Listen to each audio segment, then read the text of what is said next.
How are you doing, guys? It's Iran, and today we've got a ton of news. 3.24.3 is live. We've got 4.0 news, major 4.0 news as well, and a bunch of other random news regarding the IAE. So let's get started.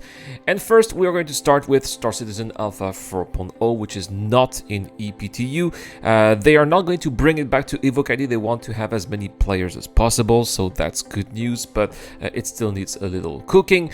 As we could see when it was available in Wave 1, pretty much nothing was working for me at least, so that's good news. But we just learned the inevitable. We knew that this would be coming. It was confirmed by Niku CIG on Spectrum, where he says that Star Citizen Alpha 4.0 will have a database wipe. That's not much of a surprise. It was to be expected. Of course, it is like the most important patch since 3.0, so of course we are going to start again from zero.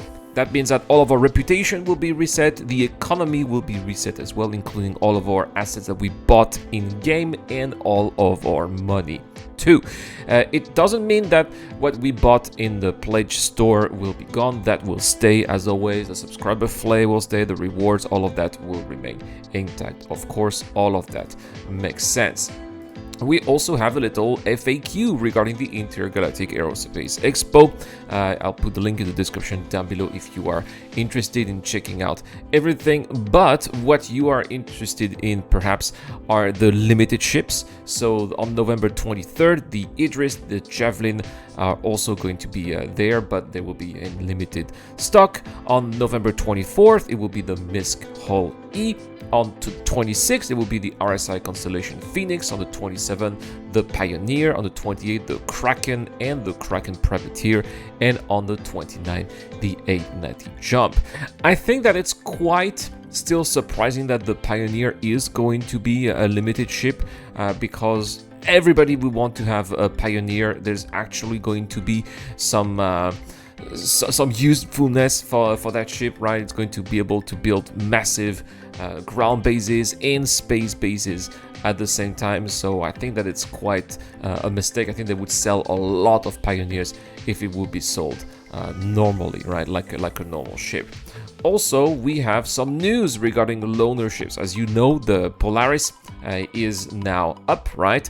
And because the Polaris is available, then it became a loaner for quite a few ships. So now if you have a Javelin, a Kraken or a Kraken Privateer, a Nautilus, a Perseus, and an Idris M&P, the Polaris will now be the loaner. If you have a Starlancer TAC, then it's going to be the Starlancer Max. So there we have it, guys. That's quite exciting here.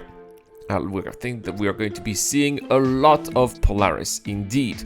Now, the last thing we want to talk about is, of course, 3.24.3, which is now finally in live servers. So go update your live game if you have not done so right now. And with this are coming some interesting changes that you probably have not been aware of if you have not been following the news for Star Citizen, right? So of course they've added the Polaris, the Starlancer Max, also a new gold standard and polish for the Anvil Terrapin, which is probably going to be announcing the Terrapin Medivac, which is rumored to be coming during this Intergalactic Aerospace Expo. If you have a Prospector, you will enjoy a full dashboard rework. They've also added the point defense cannons and also additional ship balance and updates.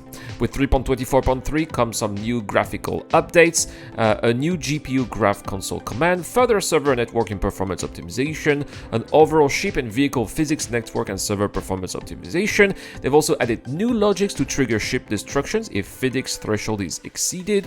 There's a new render to texture performance polish, further weapon particle GPU performance improvements, further entity spawner reliability improvements, server physics entity rotation performance improvements, and reduced audio mix volume on planetary wind. Oh, finally, right? I think it was like this video I made on Hurston where the NPCs were talking and everybody was complaining about the sound of the wind, and I was like, guys, this is how the game is.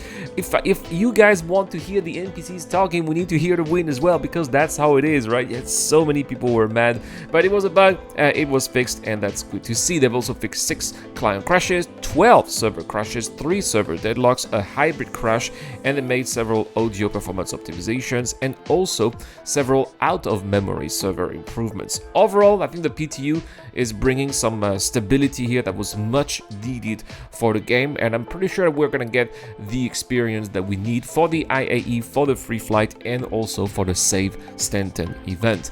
That is all for this video, guys. Thank you so much for watching. Please make sure to check out my Discord channel. I'm looking for crew members for my Polaris. We are going to fly that Polaris next Monday night in America, Tuesday morning in Taiwan. We are going to Save Stanton together, and I'm looking forward to doing that with you guys. So please join the Red Club, and we're gonna have a lot of fun together.